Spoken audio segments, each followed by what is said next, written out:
साहिब सतगुरुदेव की जय। बंदी छोड़ कबीर साहिब जी की जय। बंदी छोड़ गरीबदास जी महाराज जी की जय। स्वामी राम देवानंद जी गुरु महाराज जी की जय हो।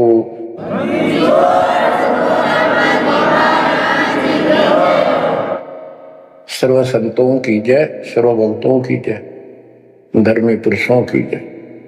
श्री काशी धाम की जय, श्री सुडानी धाम की जय, श्री क्रोथा धाम की जय, श्री बरवाड़ा धाम की जय। सत साहिब कबीर करम बाटत सिर का बोझ। कि उस लीला को कोई नहीं समझ रहा था, वो तो अपने सर का बोझ, ये पूरी आस्था थी नहीं उन शिष्यों की, इसलिए इनको पट कर रहे हैं, ठाक सर पर अपना बोझ हल्का कर रहे हैं। बच्चों, गुरुद्रोही नहीं बने तुम, उस समय सतगुरु विमुख हो गए। तो कबीर साहब कहते हैं सतगुरु विमुखा युग युग रोवे, मानुष जन्म पाकर खो। सतगुरु संगत छोड़कर लाख वर्ष जबकीन, इंद्रिय कर्मला मोक्ष होकर रह काल के आती। इसके लिए बहुत से प्रमाण आपको दिए गए हैं। जैसे राबिया सतगुरु विमुख हुई थी, गुरुद्रोही नहीं हुई थी। वो 4 साल दाता ने कितनी मेहनत करके उस बेटी के लिए फातिमा की। उनकी भेड़ बकरियां के बीच में बैठ के उस बदबू में उस प्यारी आत्मा को दर्दन में फंसी पड़ी थी। राबिया को ज्ञान सुनाया, बेटी अल्लाह खुदा की भक्ति करनी चाहिए, ये जीवन थोड़ा ही है, इसमें कभी भी मृत्यु हो जाएगी, फिर पता नहीं कहां जन्म होगा। कई दिन लगातार ये बात करते करते लड़की कहती थी कि महाराज हम इबादत करते हैं, नमाज करते हैं, सारा कुछ करते हैं। उसका सारा अंधेरा हटाया, लड़की का समझ में आ गई, सृष्टि रचना बताई। 4 साल भक्ति करी और कोई साथी था नहीं, दूसरा भक्त भाई बहन इस मार्ग के बताने वाला। समाज के प्रभाव से परमात्मा वाली सत साधना छोड़ दी, क्योंकि सत्संग ना सुनने से इस तरह मैल आवेगा, ये भूल जरूर पड़ जाती है। क्योंकि गलत बताने वाले तो सारा समाज, सारा वही साधना सब कर रहे थे, तो वो ही अपनी साधना करने लगी। लेकिन प्रेरणा इतनी होगी थी कि शादी नहीं कराऊंगी, मोक्ष पाऊंगी, सारा कुछ हो गया था। लेकिन माता पिता को टेंशन होगी कि लड़की को घर पर नहीं रख सकते, तो कह दिया बेटी या तो निकाह करा ले, नहीं तो अब दोनों मरेंगे। लड़की ने विचार कर लिया कि माता पिता की हत्या का दोष मुझे लगेगा, इसलिए यस कर देती हूं, अपने पति से बात करूंगी। निकाह करने की यानी शादी की हाँ भर ली और ब्याह हो गया। अपने पति के घर चली गई। वो एक अच्छा अफसर था, साहब था, नेक आत्मा था। राबिया ने स्पष्ट कर दिया, बात सुनो मेरी, मैं भक्ति करना चाहती हूं और मैं संतान उत्पत्ति नहीं करूंगी। अगर आपने जोर जबरदस्ती कर दी तो मैं फांसी का आकर मरूंगी, ये फाइनल सुन लो। उसके पति ने कहा कि एक बात बता राबिया, जब निकाह हुआ आपने स्वयं कबूल किया था, मैं निकाह कबूल करती हूं। मुसलमानों के अंदर एक विशेष बात है कि लड़का लड़की चाहेंगे तो ब्याह होगा, ना हुआ नहीं। तो तेने उस समय कबूल क्यों किया था? राबिया बोली मेरी मजबूरी थी, समाज का दबाव था मेरे माता पिता पर। मेरे माता पिता ने शर्त रख दिया तो शादी करा ले, नियम दोनों मरेंगे, तो इसलिए मैंने शादी कर ली। अब आप पर फैसला है, वहां तक 2 मरे थे, भी यहाँ 1 मरेगी। मैं भक्ति करूंगी, ये मेरा फाइनल फैसला है। तो समझदार था मुसलमान, कई शादी कर लेते हैं, उसको इसकी कोई समस्या नहीं थी। परमात्मा की दया से गुजारा भी खूब था। वो बोला राबिया बात सुन ले, जैसा समाज का दबाव तेरे ऊपर था, तेरे माता पिता पे, ऐसा समाज मेरा भी है और यहाँ मुझे भी जवाब देना भारी हो जाएगा अगर तू इधर उधर जाओगी। तो जाइए भक्ति के लिए, इसलिए घर में रहेगी। मेरी तरफ से मेरी बहन होगी, संसार की दृष्टि में मेरी पत्नी बढ़कर रहना होगा। राबिया ने कबूल कर लिया, यस कर दी। उसने अपने और विवाह करा लिया। जब वो होगी 50 साल के ऊपर, हज करने चली। उसके पति ने कहा आपके लिए मैं गाड़ी घोड़ा ऊंट तैयार करवा देता हूं, अरे जाओ, बहुत खुशी की बात है, मुझे पुण्य मिलेगा आपके सहयोग में। वो कहने लगी मैं पैदल जाऊंगी। यानी भावना अलग होती है भगत की, या धार्मिकता रंगी हुई होती है पिछले जन्मों की। वो चल पड़ी, पैदल चल पड़ी। रेगिस्तान ज्यादा होते थे उस टाइम, सभी जगह सूखे पड़ते थे। मक्का में चली, मक्का के राह पे काफी सफर तय करने के बाद एक कुआं आया। उस कुएं पे ना बाल्टी थी ना कोई रस्सी थी, वो लगता था उसमें गिर गई थी। उधर एक कुतिया बहुत प्यासी थी, प्राण जानने हो रहे थे उसके। राबिया को समझते देर नहीं लगी, वह कभी राबिया के पैरा में आवे, कभी कुएं की तरफ जावे। बहुत बुरा हाल था उसका। उसके छोटे छोटे बच्चे भी थोड़ी सी दूरी पर विलख रहे थे। उस पुण्यात्मा ने धार्मिकता भर दी थी दाता ने। उसने अपने सिर के बाल पाड़े, उसकी रस्सी बांटी 5-5 4-4 बाल लेकर, और लंबी रस्सी गांठ लाला का बनाकर अपने कपड़े उतार के उस रस्सी के कपड़े बांध गए। पहले मोटे मोटे कपड़े होते थे सूत के, और वो बहुत पानी सोख लेते थे। कुएं में बाल्टी की तरह डाले, बाहर लाकर उनको नचोड़ा। एक मटके का केकरा सा पड़ा था, टुकड़ा फुटा हुआ, उसमें पानी भरती गई। कुतिया पी गई 2 किलो पक्का पानी, और पी कर चली गई। अब उसने अपने कपड़ों से, गिल्ले कपड़ों से सिर का ब्लड साफ किया और झाड़ जोड़ के कपड़े, गर्मी के दिन थे, ठीक सा मौसम था, वो कपड़े निचोड़ कर पहन लिए और सफर पर चलने को तैयार हुई। इतने में वो मक्का मकान उठ के, वो महल मंदिर, वो कब्बा उठ के और कुएं के साथ आकर लग गया, जैसे प्लेटफार्म पर ट्रेन आकर लगती है। राबिया के लिए आश्चर्य का ठिकाना नहीं कि मक्का ही आ गया, मैं तो मक्का ही जाना था, पटदे चढ़ गई।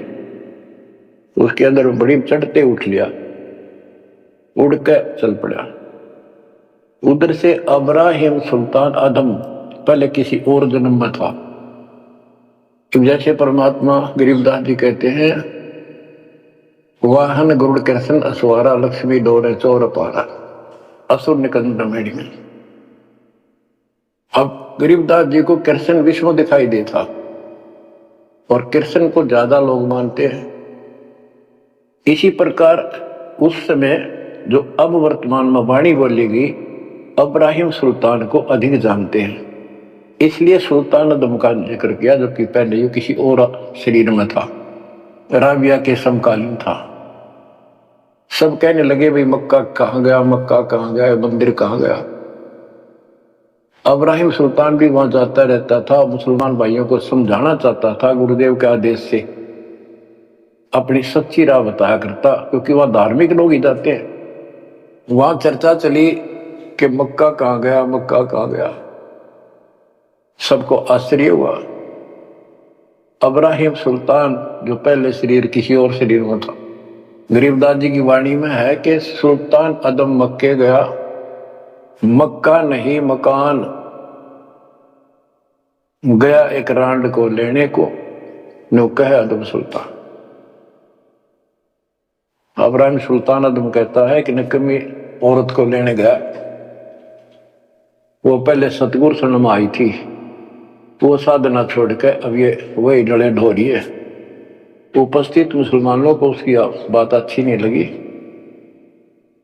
दुख भी हुआ, लेकिन मुसलमान था इसलिए आगे बात बढ़ी नहीं।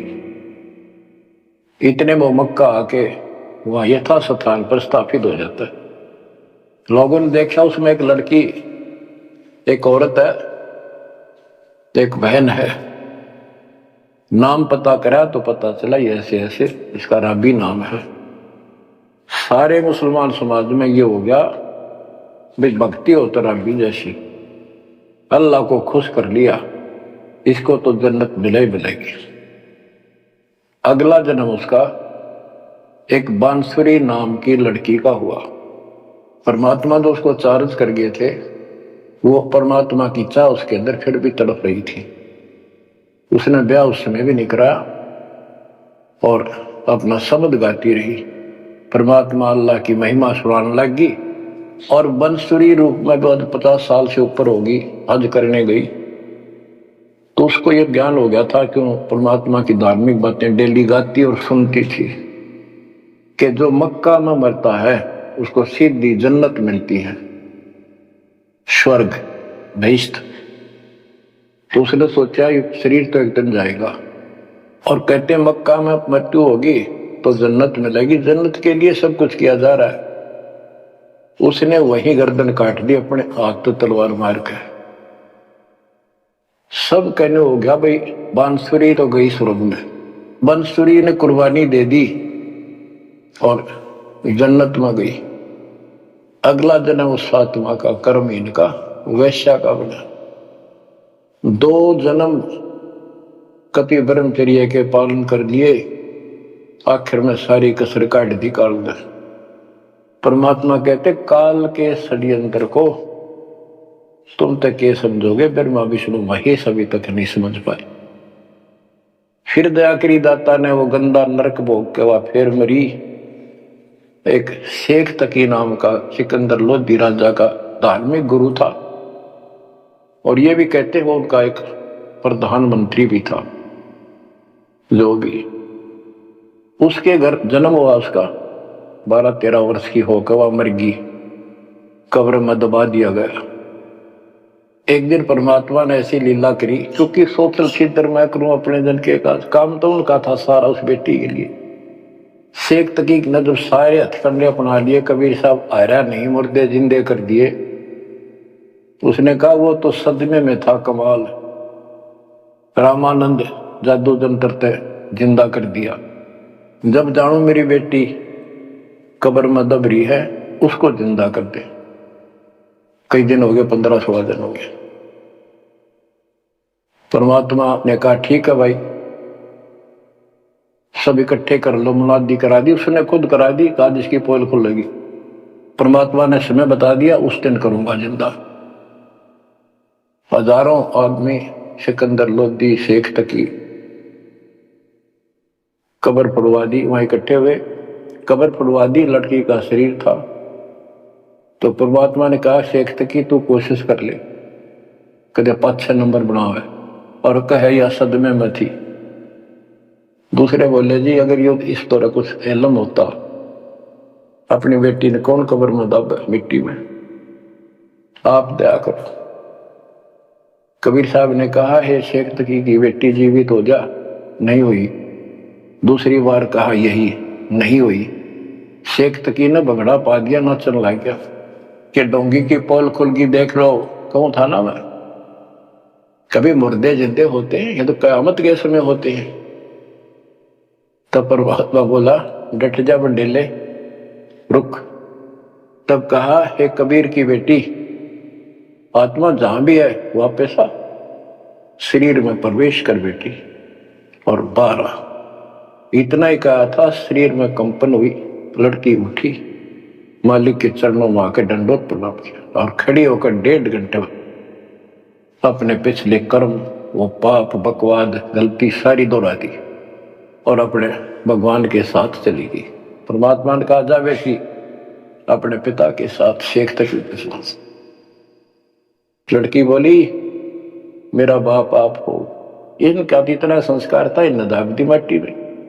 अब इनका मेरा कोई संस्कार नहीं था, आगे मेरा पशु जुन्नी में जाने का नंबर था, और ये भगवान वहां गए, धर्मराज के दरबार से मुझे बाई फोर्स लाए। तो बच्चों कहते गोरख से ज्ञानी गणे सुखते जति जिहान, सीता सी वो वारिया दूर संत था। ये बड़े बड़े लतीफेदार भाषण करते हैं, सत्संग सुनाते हैं। कहते हैं बीजक की बात के बीजक ना याद, पृथ्वी डोबर उतरे के मीठी बात। बच्चों प्रसंग चल रहा था सत्संग का, सतगुरु विमुखा युग गुरु है। तो इसी प्रकार हम सतगुरु विमुखा हुए जब आज तक रो रहे हैं।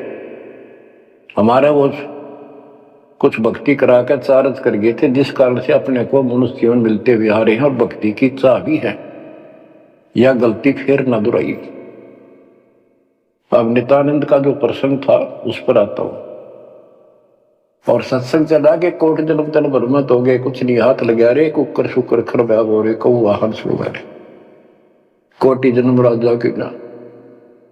महावीर जैन धर्म के 24वें तीर्थंकर राजा बने, महाराजा बने, स्वर्ग में देव बने, फिर कुत्ते गधे शोर बने। खाक है फिर के चाटव देव पदना जो गधा बन गया। आखिर इंद्र कुबेर इसकी पदवी, ब्रह्मा विष्णु महेश के पद पा चुके, इंद्र तक की पदवी पाई है और फिर यही भटक रहे हैं।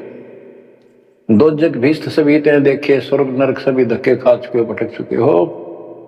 राजपाट के रसिया, तीन लोक से संतुष्टि नहीं है, ये मनभोगी खसिया।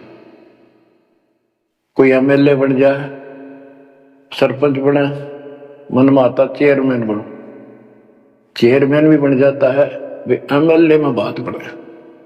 मर पड़ का एमएलए कभी बन जाता है तो सोचा मंत्री बनो जब बात बने। एमएलए में कोई नहीं पूछता। मंत्री यूं सोचता है चल तो मुख्यमंत्री गया, हम तो टाइम पास कर रहे। मुख्यमंत्री बनने के बाद उसकी तड़प हो जाती है प्रधानमंत्री बनूं तो बात बने। वो बनेगा कि ना बनेगा, इतना मृत्यु हो जाएगी, फिर गधा बनेगा। बच्चों तीन लोग से तरपत ना, ये मनभोगी खसिया। सतगुर मिले तो इच्छा मेटा, पद मेल पदेश समाना, चल हंसा उस लोक उठाओ जो आदि अमर स्थाना। कि सतगुर मिलेगा तो इन बकवादों से मन हटाएगा और कहेगा चल हंसा उस लोक पठाऊं जहां कभी मृत्यु नहीं होती। चार मुक्ति जहां चंपी करती, माया हो रही दासी। यहां चार मुक्ति प्रमुख मानी गई है और ये थोड़े से थोड़े समय की होती है। जैसे शाह लोक, जिस देवता की भक्ति कर उस देवता के लोक में चला जाएगा। शाह रूप उस देवता का रूप जैसा बनाकर वहां रहेगा, सामीप्य उस अपने देवता के साथ समीप रहेगा। तो इस प्रकार की चार मुक्तियां, लेकिन रहेंगे कितने दिन, उसका समय सीमित होता है। वो चारों मुक्ति भी नष्ट होती है, वो भी हाथ से चली जाती है, फिर कुत्ता गधा सूअर बनता है और वहां सदा रहेंगी ये सतलोक में। हाय हाय।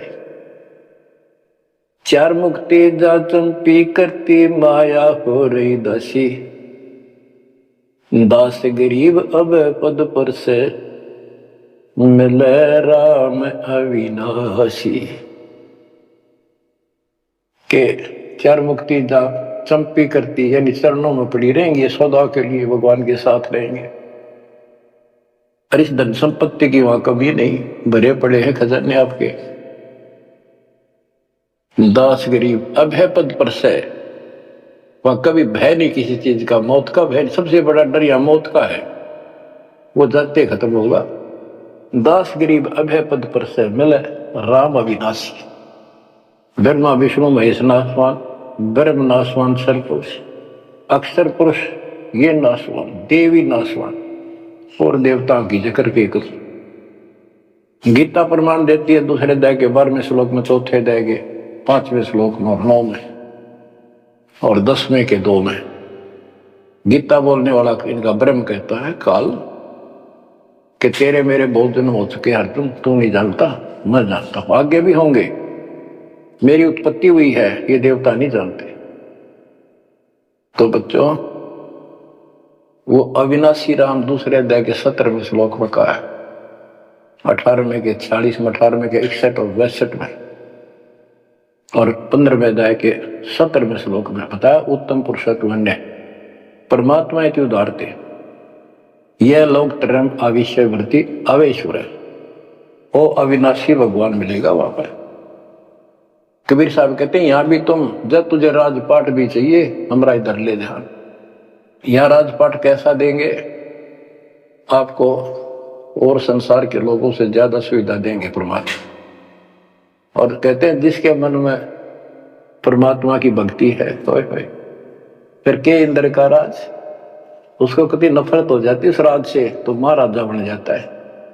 और यहां सुख देंगे परमात्मा, कहते हैं माया दासी भगत की संत की उभे दे आशीष, बरती और लातों छिड़ी सुमर सुमर जगदीश।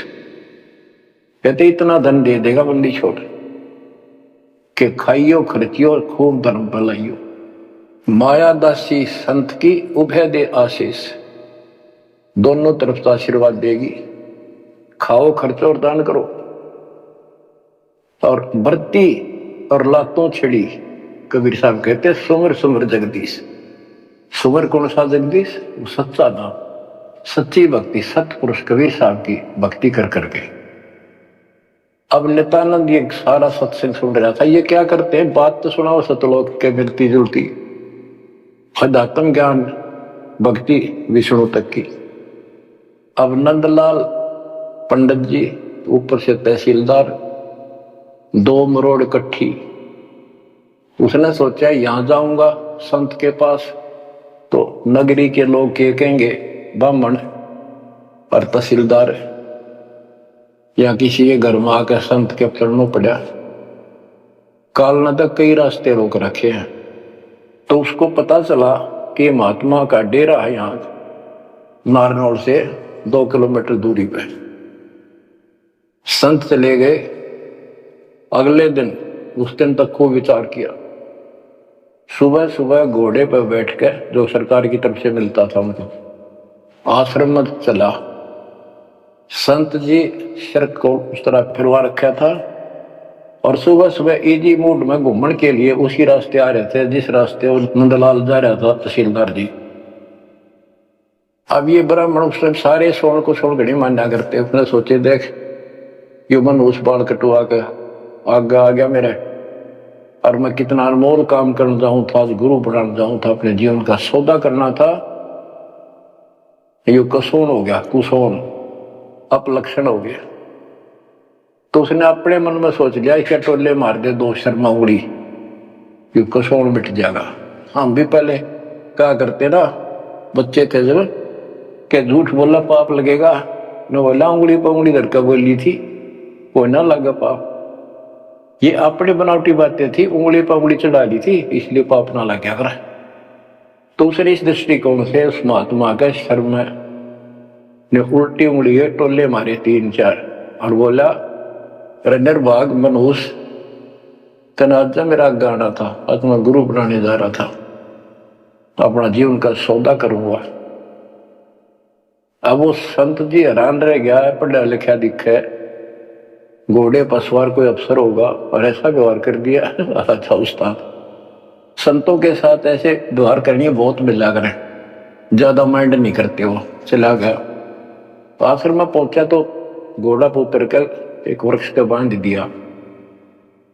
तो भगत वहां उपस्थित थे, वो आए, वही बड़ा अफसर आ रहा है कोई, प्रणाम किया। उन्होंने पूछा संत जी कहां पर है, मैंने दीक्षा लेनी। वो बोले जाओ बैठो, अंदर से बैठा दिया। जहां आसन लग रहा था उसका आगे बोरी ही बिछा रखी थी कि बैठ जाओ, स्नान करके ही बाहोंगे, घूमन फिरन जा रहे, सैर करके नहा कर ही आ जाए। आधे घंटे में घूम फिर कर नहा कर महात्मा जी आसन पाए। सामने घोड़ा बंधा दिखा और वो आदमी बैठा दिखा। और नंदलाल ने भी देख लिया ये तो महात्मा जी थे, तेने बहुत बड़ी गलती कर दी, पापी आत्मा, ये भी धमका होगा और तेने भगा होगा। नीची गर्दन कर ली। अब नंदलाल तो शर्म के मारे गिट गए, नीची गर्दन कर ली। महात्मा जी भी समझ गए गुमानी दास के आदमी शर्मा गया। उसने कहा श्रीमान जी आप गुरु बनाने आए हो, इसमें कोई परेशान होने की बात नहीं है, जैसे हम कुम्हार के घर जाते हैं, कोई मटका मोल लेते हैं या कोई बेचने अपने घर पे आता है, तो हम उसको टोले मार मार के देखा करें ताकि वो कितना तो फूट तो नहीं रहा, साबित है कि नहीं। तो आपने अपना गुरु परख लिया, टोले मार गए, बेटा कोई बात नहीं, आप उद्देश्य बताओ आने का। परमात्मा ने उसकी या अकड़ तोड़नी थी कि संत ऐसे होते हैं। बच्चों संत तो स्वभाव तो सबका ही अच्छा होता है, बात यहां बिगड़ रही है कि सच्ची राह ना होने से फिर के चट अच्छी भाषा न अच्छे बोलना न। गोरख से ज्ञानी गणे सुख दे जती जिहाद, सीता सी वो बारिया संत दूर स्थान। नित्यानंद तो चरणों में पड़ गया, रो है। सारा अपनी इंट्रोडक्शन दी, सारी पहचान बताई। ऐसे ऐसे मैं नारनौल के नवाब के यहाँ तहसीलदार हूं, और परसों आपका सत्संग रात ने सुना, मेरी आंख खुल गई, मैं मोक्ष चाहता हूं। उसने जैसा जंतर मंत्र दिया, उसने शिरोधार्य कर लिया और भक्ति करने लगे। इतना प्रेरित हो गया कि नौकरी भी छोड़ दी, और गुरुजी तो चले गए, वो अपना घर त्याग के उस मंत्र को साथ लेकर एकांत स्थान जंगल की खोज करने लगा। तो हरियाणा में यहाँ एक माजरा गांव है, बेगोवा है, बास है, इन 3-4 गांवों की सीमा इकट्ठी है। वहां एक तालाब बना हुआ था जोड़ी सी, उस पर काफी जंगल तो उससे पहले बहुत होते थे सारे, उसको जटेला जोड़ बोलते। वहां आकर उसने अपना शेष जीवन बिताया। भक्ति सही नहीं थी, आदमी खरा था, परमात्मा की चाह खूब थी, पिछला संस्कार कोई प्रबल था, लेकिन भविष्य जीरो था उसका। फिर भी उसने जब ज्ञान हुआ तो क्या कहा, क्या कहते, उसका नाम फिर नित्यानंद रख दिया उसके गुरु जी ने, नाम बदल दिया। नाम इसलिए बदलवाया करते थे कि कहीं और जाकर भक्ति करूंगा, पीछे घर वाले ना ढूंढते फिर, तो वहां उस नाम से कोई जानेगा ही नहीं। तो क्या कहते हैं नित्यानंद जी, फिर अपने विचार व्यक्त करते हैं अपने फॉलोअर के सामने। ब्राह्मण कुल में जन्म था, मैं करता बहुत मरोड़, और गुरु गुमानी दास ने दिया को बदगढ़ तोड़। जाति का अभिमान, पोस्ट का अभिमान, धन का अभिमान, और पहलवान हो जा काया का अभिमान, ये जीव का दुश्मन होता है। ब्राह्मण कुल में जन्म था, मैं करता बहुत मरोड़, बड़ा अहंकार था मेरे में। गुरु गुमानी दास ने दिया कोबद गढ़ तोड़, ये कोबद का गढ़ था, एक कति तोड़ दिया। आखिर तुझको कौन कहेगा गुरु बिन आत्म ज्ञान, मन ने की करने 2 दिन का मेहमान। बच्चों, सतगुर पूरा मिला नहीं, रही अधूरी सीख, तेली के रे बैल जो चला एक नहीं भीख। पूरा सतगुरु ना मिलने से इतनी पुण्यात्मा फिर कर्म फोड़ कर चली गई, स्वर्ग तक गई, फिर जन्म लेगी। उसने तानंद किया। बच्चों, ये सारा कुछ निष्कर्ष देकर दास आपको, हीरे मोती लालों को आपकी पहचान बताना चाहता हूं कि तुम क्या प्राप्त कर चुके हो, आपकी कितनी अच्छी किस्मत, कितना गुड लगा है। आंख खोल लो, मैं कोई बालक नहीं, कोई डूम बाट नहीं हूं, मैंने कोई स्वार्थ नहीं तुम्हारे से। आप मुझे अपने दिखाई देते हो, आप मुझे भगवान के बच्चे दिखाई देते हो, मुझे अपनी नौकरी खरी दिखाई देते तुम्हारे कारण। मैं अपनी ड्यूटी पूरी करूंगा, भगवान का दोषी नहीं रहूंगा। मेरी उम्र देख लो, आपके लिए भौंक रहा हूं, कुत्ता हूं परमात्मा का, गुरुदेव का। जागो थारी भला, ना जागो थारी मर्जी। आशा करता हूं जागोगे, सतभक्ति पर लागोगे, इस गंदे लोक को त्यागोगे, सतलोक में जाकर स्थान पाओ। परमात्मा आपको मोक्ष दे, सदा सुखी रखे। सत्संग।